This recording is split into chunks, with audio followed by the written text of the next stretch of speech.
Salutations, chers amis. Je présente à votre attention les dysfonctionnements et pannes les plus courants qui surviennent sur Subaru Tribeca. La partie mécanique de la transmission, dans l'ensemble, ne pose aucun problème. L'expérience dans la création de véhicules puissants à traction intégrale et la disponibilité de transmissions offrant la marge de sécurité requise sont évidentes. Pourtant, une puissance atmosphérique de 220 ou 260 n'est pas si grande pour ces voitures.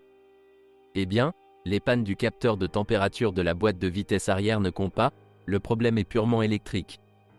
Séparément, vous devrez expliquer le type de lecteur. Pour une raison quelconque, beaucoup de gens sont sûrs qu'une Subaru à transmission automatique dispose d'un entraînement rechargeable sur l'essieu arrière, mais ce n'est pas le cas.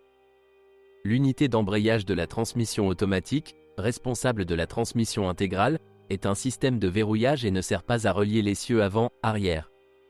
Le différentiel est ici simple, asymétrique ouvert, il est simplement conçu sous la forme d'un engrenage planétaire.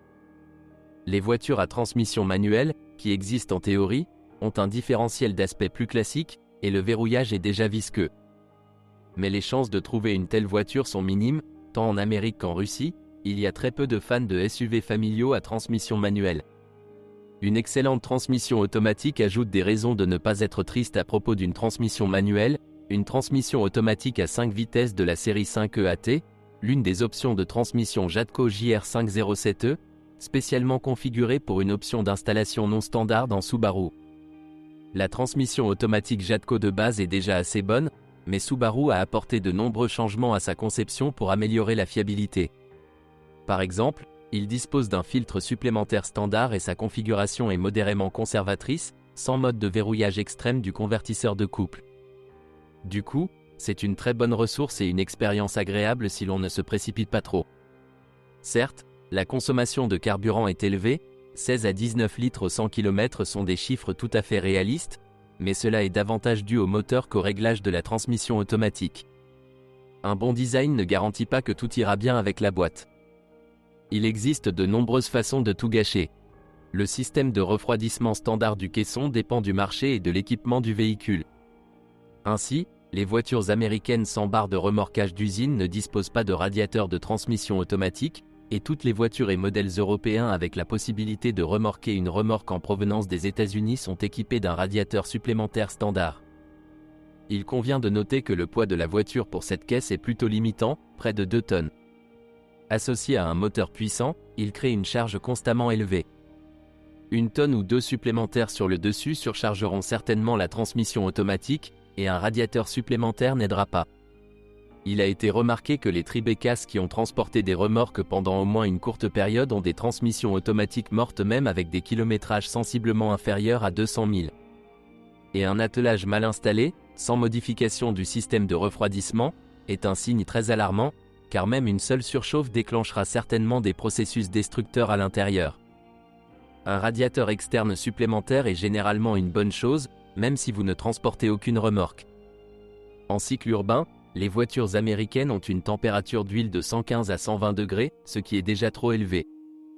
Et seulement sur autoroute, la boîte refroidit à la température optimale de 80 à 90. Un autre facteur de risque, outre les remorques et la surchauffe, est bien entendu un entretien intempestif. Le remplacement du filtre externe de la transmission automatique dans un centre de service officiel est une procédure assez coûteuse, principalement parce que le pare-choc doit normalement être retiré, même si en fait il suffit de plier le coffre de roue gauche, il y aura suffisamment d'espace. Examinez attentivement l'état du filtre, si le propriétaire ne l'a pas changé depuis longtemps, les chances que la transmission automatique soit dans un état normal sont considérablement réduites. Et il est recommandé de changer l'huile tous les 40 000 km, c'est la recommandation officielle pour nos conditions. Le meilleur kilométrage pour une révision planifiée est de 150 000 km. Les solénoïdes du corps de vanne les plus chargés, verrouillage du convertisseur de pression et de couple linéaire, et les garnitures de ce même verrouillage, s'approchent généralement de ce moment. Il est également recommandé de changer préventivement les 2 capteurs de vitesse. Parfois, lors de l'inspection, des problèmes supplémentaires sont révélés, surtout si l'huile a été changée moins fréquemment que nécessaire. Subaru ne produit pas de solénoïde d'origine, seulement le corps de soupape dans son intégralité, et 1500 à 1700 € pour une pièce assemblée semble quelque peu excessif. Les kits de réparation d'origine sont également assez chers.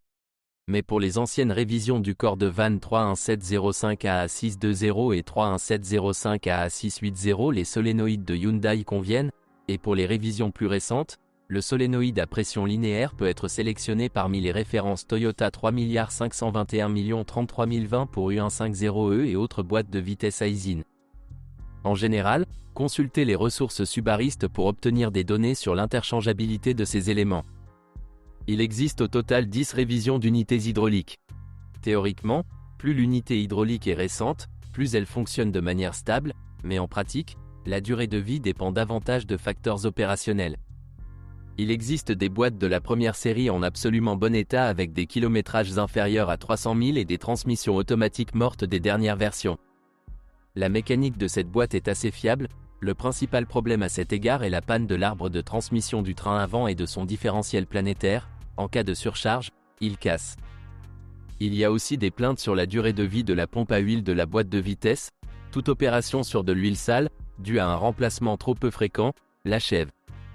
La durée de vie de la bande de frein et de la roue libre du tambour overdrive est inférieure à la durée de vie totale de la boîte, mais leur panne est généralement le signe d'un kilométrage très élevé ou de problèmes de corps de soupape qui n'ont pas été résolus depuis longtemps.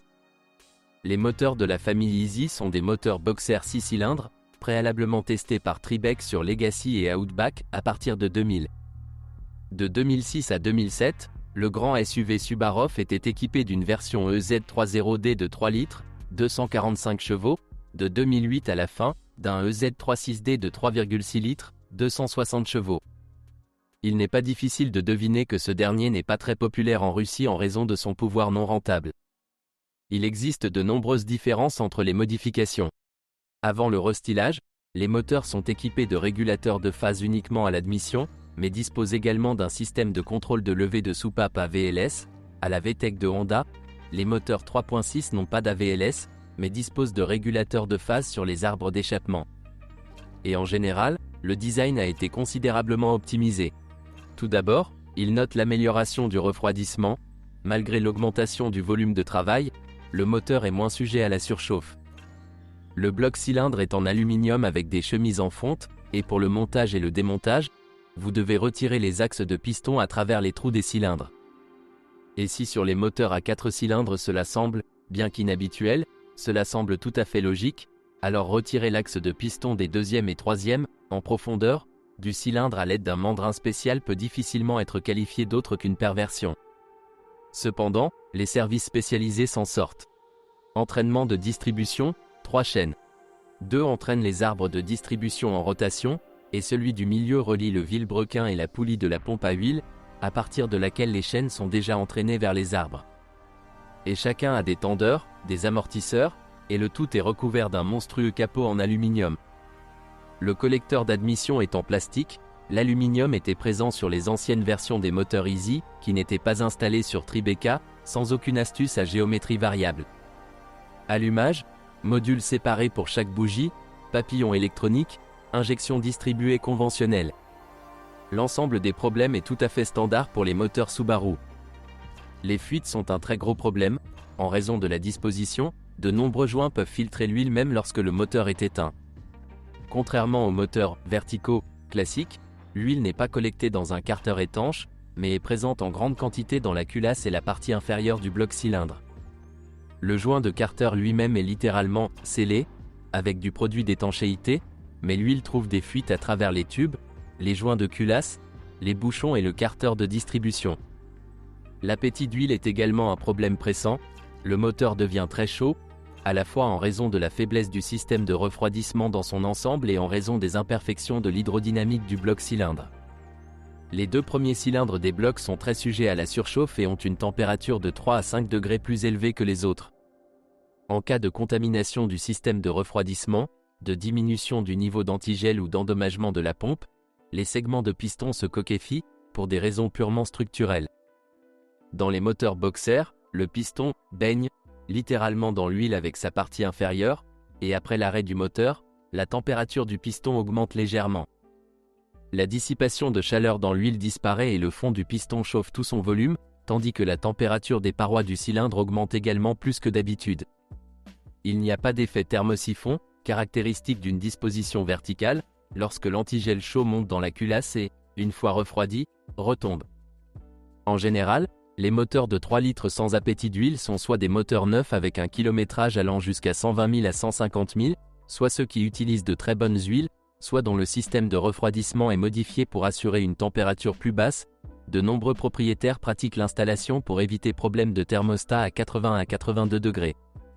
Cela améliore également le kilométrage des raccords et des bouchons en caoutchouc, et ce moteur dispose de nombreux tuyaux de système de refroidissement externe. Avec tout cela, le moteur a une bonne durée de vie et un groupe de pistons assez performant, qui, avec des soins appropriés, montrent des miracles de durée de vie. Le bruit de la chaîne de distribution est malheureusement aussi un problème typique. Les chaînes à rouleau elles-mêmes sont très fiables, mais 2 des 3 sont très longues et dotées de mécanismes de tension complexes. L'usure des chaînes et des pignons est relativement faible. Le problème est la coquefaction des tendeurs qui, à partir d'un certain point, ne peuvent plus compenser l'affaiblissement des chaînes. Les vibrations de la chaîne achèvent les amortisseurs et usent les pignons. La réparation est assez coûteuse, vous devez au minimum retirer le carter de distribution avant sans le casser. Vous pouvez laver les tendeurs. Généralement les chaînes restent d'origine, mais les tendeurs usés présentant de tels défauts doivent être remplacés. Un signe externe indirect d'un problème de coquefaction du tendeur est un rugissement du diesel, qui peut être facilement entendu par un mécanicien familier avec les moteurs de la série Easy. Les problèmes possibles ne s'arrêtent pas là. La vanne EGR devient acide, elle est située directement à l'intérieur du collecteur d'admission et pollue donc beaucoup l'admission. Les catalyseurs ne sont pas très fiables. Après 200 000 km et ou à mesure que l'appétit pour l'huile augmente, ils peuvent commencer à accumuler de la poussière dans les cylindres. Les joints de culasse éclatent régulièrement, même si les culasses sont assez courtes. Le moteur 3.6 Z36D est la version étendue et améliorée. La durée de vie du groupe de pistons de ces moteurs est sensiblement plus stable et il y a beaucoup plus de « fois long » parmi les moteurs. L'essentiel est qu'il y ait moins de surchauffe difficile à expliquer, ainsi que de cas de cognement et de fuite d'huile. Le seuil pour augmenter un appétit pétrolier confortable, de 200 à 250 grammes pour 1000 a dépassé avec confiance les 250 000 km. Ce sont toutes les informations sur les problèmes de Subaru Tribeca. Si vous en savez plus ou n'êtes pas d'accord avec ce que vous avez entendu, je vous attends dans les commentaires.